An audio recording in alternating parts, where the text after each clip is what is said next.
అందరికీ నా హృదయపూర్వక నమస్కారాలు. గత కొద్ది రోజులుగా మనకి తిరుమలలో జరిగిన అపచారం మనకి బయటకు వచ్చింది. స్వామివారి ప్రసాదం గత శతాబ్దాలుగా, సరిగ్గా చెప్పాలంటే 300 సంవత్సరాల పై చిలుకు నుంచి స్వామివారి ప్రసాదాన్ని తిరుపతి లడ్డు కానీ దీన్ని 3 శతాబ్దాల పైనుంచి దీన్ని తీసుకొస్తూ వచ్చారు. స్వామివారికి నైవేద్యంగా ఇస్తూ వచ్చారు. ఇది మహాప్రసాదంగా భావిస్తాం దేశం అంతా. ఇది ఒక ప్రభుత్వాన్ని నిందించడానికో, దీని మీద రాజకీయ లబ్ధి పొందడానికో దీని వెనుక ఉద్దేశం లేదు. వైసీపీ పాలనలో టీటీడీ బోర్డుని కాన్స్టిట్యూట్ చేసిన విధానం మేము ముందు నుంచి ఆక్షేపం తెలియజేస్తా ఉన్నాం. ఏ గుడైనా సరే భక్తుల మనోభావాలు దెబ్బతినకుండా, ఆచార వ్యవహారాల్ని నిర్వీర్యం చేయకుండా, అపరాధం వాటిల్లకుండా ముందుకు తీసుకెళ్లాల్సిన అవసరం ఉంది. అది వారి బాధ్యత. సో టీటీడీ బోర్డుని కాన్స్టిట్యూట్ చేసిన వైసీపీ ప్రభుత్వం 2019 నుంచి సంస్కరణల పేరుతోటి, అంతకుముందు చాలా తప్పులు జరిగినాయనే వాటితోటి చాలా మార్పులు చేర్పులు పట్టుకొచ్చారు. స్వామివారి పూజా విధానాలు మార్చేశారు. శ్రీవాణి ట్రస్ట్ అని పేరు పెట్టి దాని మీద 10,000 రూపాయలు టికెట్ పెట్టారు ఒక్కొక్క వ్యక్తికి. ఒక్కొక్క కుటుంబం వస్తే 5 మంది, 4 వస్తే తక్కువ కాకుండా వాళ్ళకి 50,000 రూపాయలు వసూలు చేసి టికెట్ మటుకు, బిల్లు మటుకు 500 రూపాయలకి ఇస్తూ ఉండేవాళ్ళు. ఇది నేను చాలాసార్లు, నాతో పాటు చాలామంది భక్తులు ప్రస్తావించారు. చాలామంది రాజకీయ పార్టీల ప్రతినిధులు దీన్ని ప్రస్తావించారు.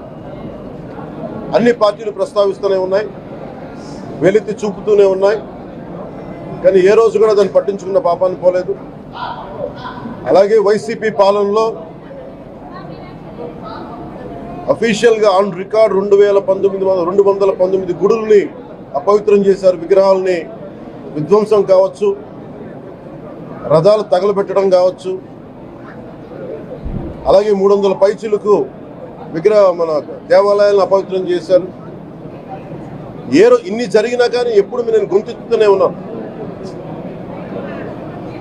ఆ రోజు రామతీర్థం సమయంలో కూడా రాముల వారి విగ్రహాన్ని తల నరికేస్తే అర్చకులు దాన్ని, రాముల వారి విగ్రహాన్ని ఇలా పట్టుకొని ఆయన బాధపడుతూ ఉంటే ఆ రోజు కూడా నేను తెలియజేశాను. ఆ రోజు కూడా అందరూ ఏకం కావాలి. ఎవరి మతమైనా కావచ్చు, ఎవరి ప్రార్థనా మందిరాలు కావచ్చు, దేవాలయం కావచ్చు, మస్జిద్ కావచ్చు, చర్చి కావచ్చు, కానీ వారి మనోభావాలకి దెబ్బతినేలాగా దాడులు జరిగితే బయటికి రావాలి అని అందరూ నేను కోరుకుంటే, ఆ రోజున చిలకలూరుపేట నుంచి ఉండే ముస్లిం సమాజం సోదరులు కూడా బయటకు వచ్చి ఆ రోజున మద్దతు తెలియజేశారు. ఇది ఏ ధర్మానికి సంబంధించిన అందరూ రావాలని ఒక పిలుపునిస్తే ఆ రోజు కూడా వచ్చారు. కావాలంటే అది ఒకసారి మీరు ట్విట్టర్ టైం లైన్లో ఉంటుంది, అది కూడా మీరు చూసుకోవచ్చు. కానీ ఈ రోజున మేము ముందు నుంచి తెలియజేస్తూనే ఉన్నాం.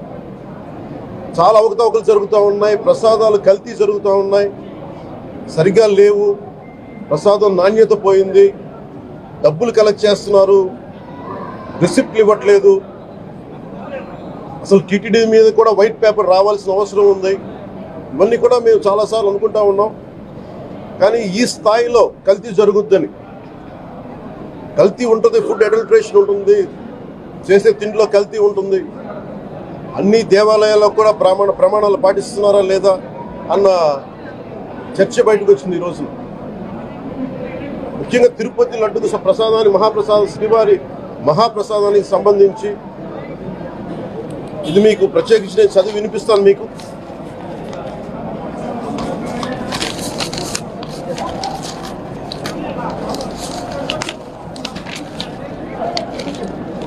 ఈ రిపోర్ట్ ప్రత్యేకించి centre for analysis and learning in livestock and food of the national dairy development board వారికి శాంపుల్స్ పంపిస్తే ఇది వాళ్ళు తెలియజేసింది స్టాండర్డ్ వాల్యూ లిమిట్స్ ఎలా ఉండాలి అని వాళ్ళు చెప్పారు. ఏం చెప్పారంటే pure milk fat shall have a reading between 95.68 to 104.32, but all the ghee samples had values around 20, which means the ghee is highly adulterated. And subsequent table lo సహజంగా నెయ్యిలో స్వామివారికి సహజంగా నెయ్యిలో కల్తీ వ్యాపారులు కల్తీ చేసేది ప్లాంట్ బేస్డ్ కల్తీ జరుగుతూ ఉంటుంది. అదే తప్పు. అలాంటిది దీంట్లో ప్రత్యేకించి తెలియజేసింది సోయాబీన్ ఉంది, sunflower, olive oil, rapeseed, linseed, wheat germ, maize germ, cottonseed, coconut, palm ఆయిల్తో పాటు fish oil, beef tallow, lard. Fish oil మీకు తెలిసిందే, చేప నుంచి ఎక్స్ట్రాక్ట్ చేసిన నూనె. బీఫ్ టాలో అంటే మనకి పశువు సంబంధించిన కొవ్వు. అలాగే లాడ్ అంటే మనకి మన పందికి సంబంధించిన కొవ్వుని. ఇవి ఎక్కువ ఉన్నాయి. ఈ కారణం ఏంటంటే శతాబ్దాలుగా పోరాటం చేస్తున్నారు రామజన్మ అయోధ్య రామ మందిరం కోసం. దానికి కూడా వీళ్ళు 1,00,000 లక్ష లడ్లు ఇలా బీఫ్ తోటి, పిగ్ ఫ్యాట్ తోటి, ఫిష్ ఆయిల్ తోటి కలిపిన లక్ష లడ్లు కొన్ని దశాబ్దాలుగా శతాబ్దాలుగా అయోధ్య రామ మందిరం కావాలని చాలా ప్రతిష్టాత్మకంగా తీసుకుంటే దానికి కూడా తిరుపతి లడ్లు వెళ్ళింది, టీటీడీ లడ్లు వెళ్ళింది. ఇది దేశం అంతా దీన్ని కదిలిపోయింది. ఈ రోజున ఇలాంటి అపవిత్రం జరిగింది. దీని గురించి ప్రస్తావిస్తే రిపోర్ట్లు బయటకు వస్తాయి. వైసీపీ నాయకత్వం కానీ ఇది రాజకీయ లబ్ధి కోసం చేస్తున్నారని ఒక మాట మాట్లాడుతూ ఉన్నారు. వైసీపీ నాయకులకి కానీ వారి మద్దతుదారులు కానీ నేను మనస్ఫూర్తిగా మీకు తెలియజేస్తున్నా, రామతీర్థం గొడవప్పుడు 219 గుడుల్ని మీరు అపవిత్రం చేసినప్పుడు మీ పాలనలో ఒక సగటు హిందువుగా నేను గొంతెత్తి పోరాటం చేయాలి అంటే రోడ్ల మీదకి ఆ రోజే వచ్చాను, గుర్తుపెట్టుకోండి. ఆ రోజు కూడా రామతీర్థం రాముల వారి విగ్రహాన్ని మీరు నరికేసి అర్చకులు చేతిలో పట్టుకున్నప్పుడు చాలా బాగుంది. కానీ ఆ రోజు కూడా దాన్ని రాజకీయ పరంగా మేము తీసుకెళ్ళా. దోషులకి శిక్ష పడాలి, వీళ్ళెవరో కనుక్కోండి. ఈ రోజు వరకు మీరు పట్టించుకోవాలా. ఇది మేము చెప్తూనే ఉన్నాం. నిజంగా చెయ్యాలంటే ఈ ప్రస్తావన ఎందుకు తీసుకొస్తున్నానంటే సమాజంలో అస్థిరత లేదంటే డిస్హార్మనీ క్రియేట్ చేయడానికి మేము లేవు ఇక్కడ. కానీ తప్పు జరుగుతుంటే, దాడులు జరుగుతూ ఉంటే, అపవిత్రం చేసుకుంటా వెళ్ళిపోతే చూస్తూ ఎవరు కూర్చోం. తప్పు, అది కూడా తప్పు అవుద్ది. ఫండమెంటల్ కాన్స్టిట్యూషనల్ ఫండమెంటల్ ఇది. ప్రతి వ్యక్తికి వారి ధర్మాన్ని ఆచరించే హక్కు ఉంది. ఎవరన్నా వచ్చి ఆ ధర్మాన్ని పాడు చేసే హక్కు ఎవరికీ లేదు. ఇట్స్ ఎ ఫండమెంటల్ రైట్ ఇది. ఇలాంటి స్థాయిలో ఈ రిపోర్ట్ బయటకు వచ్చినప్పుడు ఏం చెప్పుండాల్సింది గత ముఖ్యమంత్రి గారు? నేను ఏ రోజు కూడా మీరు చూశారు, ఇది ప్రభుత్వం, మన కొత్త ప్రభుత్వంలోకి వచ్చాం. ఇది వెండెట్టా ప్రభుత్వం కాదు, ఇది పగా ప్రతీకారాల ప్రభుత్వం కాదు ఇది. కానీ తప్పు జరుగుతుంటే మటుకు చేతులు కట్టుకొని చూసే ప్రభుత్వం కూడా కాదు. అది మీకు చాలా పగడ్బందీగా తెలియజేస్తున్నాను విషయం. అలాంటిది నా మీద ఎన్నో మాట్లాడినా మేము ఎప్పుడు మాట్లాడలా. రామతీర్థం గురించి జరిగినప్పుడు కూడా మేము మాట్లాడలా. కానీ ఈ రోజున రిపీట్ అయిపోతున్నాయి మిస్టేక్స్. అలవాటైపోయింది, ఆలవాలం అయిపోయింది. ఇంక ఇక్కడితో ఆగాలి. ఇది ఇప్పుడే ఫుల్ స్టాప్ టు దిస్. దీంట్లో ఒక్కరు నిందించట్లా. టీటీడీ బోర్డు ఉంది, వైసీపీ కాన్స్టిట్యూట్ చేసిన టీటీడీ బోర్డు ఉంది. వైవి సుబ్బారెడ్డి గారు ఉన్నారు టీటీడీ చైర్మన్ గా. టీటీడీ ఈవోగా ధర్మారెడ్డి గారు ఉన్నారు. మళ్ళీ వాళ్ళు కాకుండా కొత్తగా వచ్చారు. ఈ 5 సంవత్సరాలు ఈ బోర్డు ఏం చేస్తా ఉంది? ఈ టీటీడీ బోర్డుని మేము ప్రశ్నిస్తున్నాం. మీరు బయటికి రండి. గత ముఖ్యమంత్రి ఏం చేసి ఉండాల్సింది వచ్చినప్పుడు మీరు పంపించండి ల్యాబ్స్కి, మీకు ఎవరైతే తప్పులు చేశారో వారి మీద మీరు చర్యలు తీసుకోండి చెప్పాలి. కానీ తప్పులు చేసిన వాళ్ళని వెనకేసుకొచ్చే విధానం ఏంటో నాకు అర్థం కావట్లేదు. దాన్ని మార్చుకోవాలి. అంతేగాని మీరు అస్థిరత చేసే ఆలోచన కానే కాదు. ఇదే మీరు ఊహించండి. ఇంకా ఏ ధర్మం మీదైనా సరే ఇలాంటి అపవిత్రం ఒక చర్చి మీద జరిగిన, ఒక మస్జిద్ మీద జరిగిన దేశం అల్లకల్లోలం చేసేస్తారు. ప్రపంచం అంతా మాట్లాడతారు, గ్లోబల్ న్యూస్ అయిపోద్ది. కానీ దేశంలో కోట్లాది మంది హిందువులు అపవిత్రమైతే, ఈ ప్రసాదం అపవిత్రమైతే ఒక్కరు కూడా మాట్లాడకూడదు. ఇది సెక్యులర్ వ్యవస్థకు విఘాతం అంటే హిందువులకి మనోభావాలు ఉండవా? ఇది ఒక్కరు నిందించట్లా? అసలు మీరు ప్రస్తావన చేయకూడదు, ఇది తప్పు, ఇది మాట్లాడకూడదంటే ఎట్లా? ఇదే వేరే మతానికి మీరు అన్వయిస్తారా? నేను అన్ని మతాలని సమానంగా గౌరవించేవాడిని, ఇస్లాంని గౌరవించేవాడిని, క్రిస్టియానిటీని గౌరవించేవాళ్ళం. మేమందరం సనాతన ధర్మం అని మొత్తుకుంటున్నాం. దేనికి సనాతన ధర్మం అంటే? సనాతన ధర్మానికి ఒకరు ప్రారంభించింది కాదు. ఇది ఒక వ్యక్తి ఒక కూర్చోబెట్టి ఒకరు స్టార్ట్ చేసింది కాదు. ఇది కొన్ని వేలాది సంవత్సరాలుగా అన్ని మతాలని, అన్ని విశ్వాసాలని అలింగనం చేసుకున్న నేల ఇది. అలాంటి విశ్వాసాలకి దగ్గర తీసుకున్న ఈ నేల మీద ఇలాంటి అపవిత్రం జరిగితే, రిపీటెడ్గా జరిగితే, ఒకసారి కాదు, 2 సార్లు కాదు, రిపీటెడ్గా జరిగితే ఇప్పుడు కూడా మాట్లాడకూడదంటే అది తప్పు చేసిన వాళ్ళం అవుతాం. మేము దోషులకి శిక్ష పడాలి. ఫుడ్ అడల్టరేషన్ ఇది మేము కాదంటలా. టీటీడీ బోర్డు, అప్పుడు టీటీడీ బోర్డు బాధ్యత తీసుకోవాలి. పొలిటికల్గా వచ్చి అలంకారప్రాయంగా ఒక్కొక్కళ్ళు వచ్చేసి దర్శనాలకి టికెట్లు ఇవ్వడానికి మీరు బోర్డు మెంబర్స్ అవ్వలేదు. మీరు ఎవరు చైర్మన్ కానీ ఈవో కానీ. మీరు అక్కడ ధర్మాన్ని పరిరక్షించాలి. మీరు అక్కడ మీ ఇష్టాలకి మీరు కూర్చోబెట్టి మీ ఇష్టాలకి కాంట్రాక్ట్లు ఇచ్చుకోవడానికి మీరు టీటీడీ బోర్డుకి మీరు వెళ్ళలేదు. మీరందరూ, మీ అందరికీ బాధ్యత ఉంది. మీరు నిర్ణయించుకోవాలి. ఎవరికి కోపాలు రావు, ఎవరికి వేదన రాదు, ఎవరికి బాధలు రావుంటే కుదరదు. వస్తాయి బాధలు, వేదన ఉంది, మాట్లాడతాం. మర్చిపోకండి ఎవరు. గత ముఖ్యమంత్రి గారు కూడా నేను చేస్తా ఉన్నాను, జగన్మోహన్ రెడ్డి గారికి కూడా.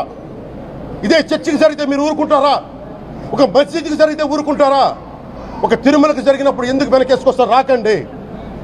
ఏ మతం మీద దాడి జరిగినా సంపూర్ణంగా నాతో సహా మేము ఖండిస్తాం, బయటకు వస్తాం. ఇస్లాం మీద దాడి జరిగితే మేము మాట్లాడతాం, క్రిస్టియానిటీ మీద దాడి జరిగితే మేము మాట్లాడతాం. హిందూ ధర్మం మీద, సనాతన ధర్మం మీద దాడి జరిగితే కూడా నేను మాట్లాడతాను. ఇది మొదటిసారి కాదు, మేమందరం మాట్లాడతాం. ఇది ప్రాథమిక హక్కు. ఇది పరస్పర విశ్వాసాలను గౌరవించుకోవడం చాలా చాలా అవసరం. ఇది అందరికీ తెలియజేస్తున్నాను. ఇది దోషులకి కఠిన శిక్ష పడాలి.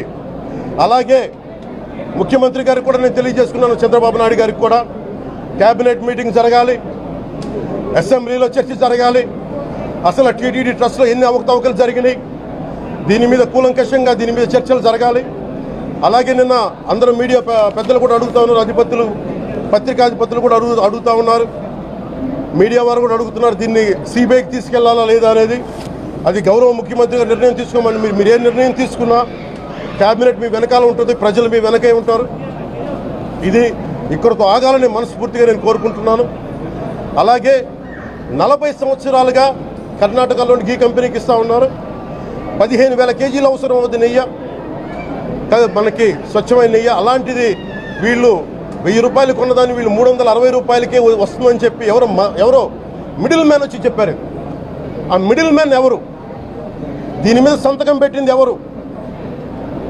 మీరు 1,00,000 లడ్డూలు మీరు అయోధ్యగా పంపించినప్పుడు మాట్లాడింది ఎవరు? చెక్ చేశారా? క్వాలిటీ చెక్ చేశారా? కోట్లాది మంది భగవంతుణ్ణి విశ్వాసం ప్రకటించే ప్రతి ఒక్కరి ఈ రోజున బాధకు గురయ్యారు. నాకు నిజంగా ఇంకో వేదన కూడా ఉంది. ఇది ఇంకొకరు నిందించట్లా. తిరుమలలో ఉండే ఇంతమంది సేవ చేసుకునే వ్యక్తులు కానీ మీరందరూ హిందువులే కదా. మీరందరూ టీటీలో ఉండే వందలాది మంది ఎంప్లాయీలు, మీకు ఉద్యోగులు, వేలాది మంది ఉద్యోగులు, మీరందరూ ఏం చేస్తున్నారు? మీరు హిందువులు కాదా? మీరు స్వామివారికి అపవిత్రం జరుగుతూ ఉంటే మీరు కల్తీ నేచర్ మీకు తెలిసి కూడా మీరు ఎందుకు కాముకున్నారు? భయపడ్డారా వైసీపీ అంటే? వైవి సుబ్బారెడ్డి గారంటే భయపడ్డారా? ధర్మారెడ్డి గారంటే భయపడ్డారా? ఏ స్వామి అయితే మీకు ఆశ్రయం ఇచ్చారో ఆ స్వామికి అపవిత్రం జరుగుతూ ఉంటే మీరందరూ కామ్గా కూర్చునే మీకు ఎలా వచ్చింది? మీకు ఇది నేను సాటి హిందువులను కూడా నేను ప్రశ్నిస్తున్నాను. మీరు కూడా తప్పు చేశారు దీంట్లో. ఇది ముందుగా ప్రతి హిందువు గౌరవించాల్సింది. దీన్ని మీ మతాన్ని మీరు గౌరవించుకోండి ఫస్ట్. ప్రతి హిందువు నేర్చుకోవాలి ఇది. ప్రతి హిందువు ఆత్మ పరిశీలన చేసుకోవాలి. మీరు బయటికి రావాలి. తప్పు జరుగుతూ ఉంటే కూర్చొని చేతులు కట్టుకొని మనకెందుకులే అంటే ఇలాగే ఉంటాయి. ఇది మారాలి. ఇది అందుకు నేను కూడా దీంట్లో భాగమే. కాబట్టి నిజంగా నాకు ఇన్ని సమస్యలు చెప్పారు ఇన్ని సంవత్సరాలుగా. వైసీపీ మీద పోరాటాలు చేస్తున్నారు. రోడ్లు బాగలేదంటే మాట్లాడాం, రైతుకి సమస్యలు వస్తే మాట్లాడాం, గుడులు అపవిత్రం చేస్తుంటే మాట్లాడాం. కానీ ఏ ఒక్కరు కూడా బలంగా కూర్చొని టీటీడీ ఉద్యోగులు ఎవరైనా సరే ఇలా జరుగుతుంది అని తెలిసి కూడా కామ్గున్నారంటే మీరు మహా అపరాధం చేశారు. ఆ మహా అపరాధానికి నేను కూడా నాకు సంబంధం లేకపోయినా ఈరోజు నేను ప్రాయశ్చిత దీక్ష మొదలుపెట్టాను. ఈరోజు 11 రోజులు స్వామివారికి నేను క్షమాపణలు కోరుకుంటూ దీక్ష తీసుకుంటున్నాను. ఇది మారాలి, భవిష్యత్తు ఇలా ఉండకూడదు అని కోరుకుంటూ సెలవు తీసుకున్నాను. నమో వెంకటేశాయ.